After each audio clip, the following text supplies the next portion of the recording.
సింగరేణి టెండర్లలో కాంగ్రెస్ ప్రభుత్వం కుంభకోణానికి పాల్పడుతోందని ఆరోపించారు మాజీ ఎమ్మెల్యే దివాకర్ రావు.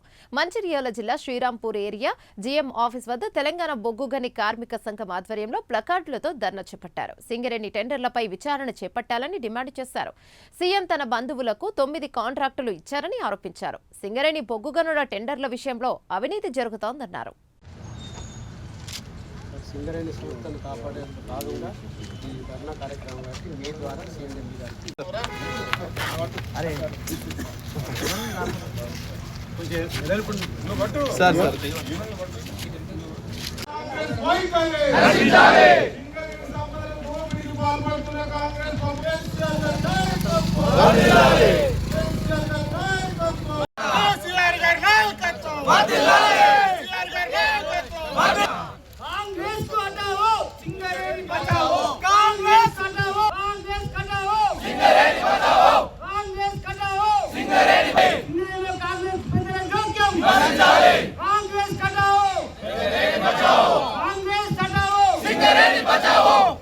నశించండి సైట్ సర్టిఫికేట్ విధానాన్ని, నశించండి సైట్ సర్టిఫికేట్ విధానాన్ని, నశించండి సైట్ సర్టిఫికేట్ విధానాన్ని, కార్మికుల ఐక్యత. జై తెలంగాణ, జై తెలంగాణ, ఇదేమి రాజ్యం, ఇదేమి రాజ్యం. కేసీఆర్ గారి నాయకత్వం, కేసీఆర్ గారి నాయకత్వం. తెలంగాణ బొగ్గుగని కార్మిక సంఘం, తెలంగాణ బొగ్గుగని కార్మిక సంఘం.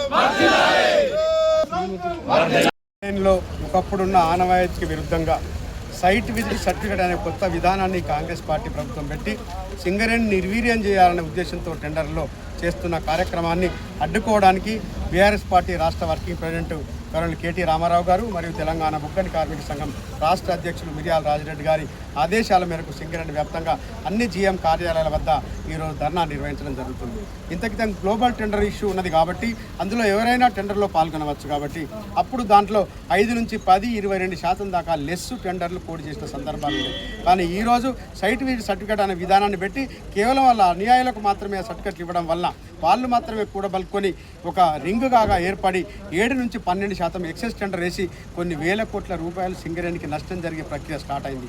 గత సంవత్సరం 2024 ఫిబ్రవరిలో జరిగిన 2 టెండర్లు మాత్రం పాత విధానంలో పెట్టి ఆ తర్వాత జూన్ నుంచి జరిగిన ప్రతి టెండర్లో ఈ సైట్ విజిట్ సర్టిఫికేట్ విధానం పెట్టడం వల్ల సింగరేణికి కనీసం 22 నుంచి 30% ఎక్సెస్ పేమెంట్ చేయాల్సిన అవసరం వచ్చింది. కాబట్టి తద్వారా కొన్ని వేల కోట్ల రూపాయల సింగరేణి ధనం వృధా అవుతుంది. కాబట్టి కొద్ది రోజులు ఇలాగే పోతే సింగరేణి సంస్థ నిర్వీర్యమై ప్రైవేటు రంగంలోకి పోయే పరిస్థితి ఏర్పడితే ఈరోజు టీఆర్ఎస్ పార్టీ అధికారంలో ఉన్నప్పుడు తెలంగాణ బొగ్గుగని కార్మిక సంఘం నాయకత్వంలో అయితే కొత్తగా 18,000 మంది యువకులు వచ్చినారో వాళ్ళ యొక్క భవిష్యత్తు వాళ్ళ జీవితమే కష్టంగా ఉంటుంది. కాబట్టి ఈరోజు మెడికల్ బోర్డు కూడా ఒకప్పుడు వాళ్ళు జాతీయ సంఘాలు పోడగొట్టే వారిని టీఆర్ఎస్ హయాంలో తీసుకొచ్చినామో దాన్ని కూడా నిర్వీర్యం చేసే ఈ చర్యను బోనస్ చెల్లింపులో కార్మికులకు అన్యాయం జరిగే చర్యలన్నింటినీ నిరసిస్తూ అవసరమైతే తప్పనిసరిగా సింగరేణిలో నిరవధిక సమ్మెకు పిలిపించి కార్మికుల మద్దతుతో కలిసి వచ్చే అన్ని సంఘాల మద్దతుతో సింగరేణిలో సమ్మె సక్సెస్ చేసి ఒకప్పుడు తెలంగాణ ఉద్యమంలో ఎలాగైతే మేము అనుకున్న హక్కు గమ్యాన్ని చేరుకున్నామో అలా చేయడానికి కృషి చేస్తామని తెలంగాణ బొగ్గుగని కార్మిక సంఘం కేంద్ర రాష్ట్ర ప్రభుత్వాలను హెచ్చరిస్తుంది. సింగరేణి ప్రాంతంలో కేటీఆర్ గారు పిలిపిన తెలంగాణ బొగ్గుగని కార్మిక సంఘం ఏదైతే సింగరేణి సంస్థలో 9 బ్లాక్లో జరుగుతున్న టెండర్ల ప్రక్రియ అక్రమాలు అది ముఖ్యమంత్రి గారి బాహుమతికి అప్పచెప్పే దిశగా చేస్తున్న సందర్భంలో దీన్ని మేము వేలాది కోట్లు దండుకోవడానికి కాంగ్రెస్ పార్టీ ప్రభుత్వం కృషి చేస్తున్న సందర్భంలో దాన్ని ఎండగట్టడానికి ఈరోజు అన్ని జేఎం ఆఫీసులు మేము ధర్నా చేసి నిరసన చేసి రిప్రజెంట్ చేసే సందర్భం. ఒక మాటలు చెప్పాలంటే బీఆర్ఎస్ ప్రభుత్వం సింగరేణి సంస్థ అన్ని విధాలా కాపాడింది. వేలాది మందికి ఉద్యోగాలు కల్పించిన ఘనత కేసీఆర్ గారు.